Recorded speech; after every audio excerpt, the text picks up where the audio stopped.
আমাদের গোবিন্দগঞ্জবাসী এবং গাইবান্ধা জেলার অন্যতম একটি গুরুত্বপূর্ণ দাবি হচ্ছে ইপিজেড। একটা ইপিজেড একটা উপজেলার মানুষের ভাগ্য পরিবর্তন করে দিতে পারে, একটা জেলার ভাগ্য পরিবর্তন করতে পারে, একটা জেলার আশেপাশের জেলার মানুষের ভাগ্য পরিবর্তন করতে পারে।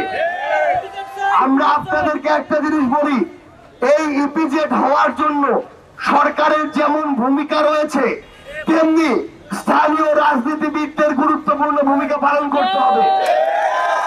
আপনারা স্পষ্ট করে লক্ষ্য রাখবেন, যদি কোন স্থানীয় রাজনৈতিক দলের নেতৃবৃন্দ নিজেদের মধ্যে কামড়াকামড়ির কারণে এই ইপিজেডের বাধা হয়ে দাঁড়ায়, আপনারা ঐক্যবদ্ধভাবে তাদেরকে প্রতিহত করবেন। সবার আগে জেলা উপজেলা মানুষের স্বার্থ, তারপরে ব্যক্তি স্বার্থ। আমরা বিশ্বাস করি, আমরা যদি সবাই একসাথে একটি জেলা এবং ওই জেলার মানুষের স্বার্থকে সবার আগে প্রাধান্য দিয়ে কাজ করি, তাহলে গোবিন্দগঞ্জ এগিয়ে যাবে, গাইবান্ধা এগিয়ে যাবে।